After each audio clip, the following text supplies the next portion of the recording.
So, ayan, meron tayong laptop dito. Ayan, stock lang siya sa automatic repair. Ayan. Ang gagawin natin dito, ayan, papalitan natin siya ng SSD. Ayan, bad health na yung kanyang SSD. So, ayan, open lang natin. Pagkatapos, syempre, ayan, i-remove na natin yung kanyang old SSD. So, ayan.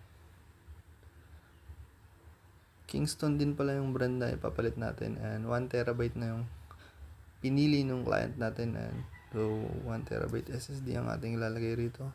So, kabit lang natin. Balik lang natin yung kanyang back cover. Ayan. And then yung screw.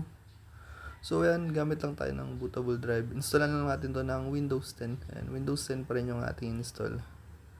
So, ayan, install lang natin. And then, lagyan na rin natin ng Microsoft Office. So, ayan, all goods na ito. Pwede na natin itong ibalik sa may-ari.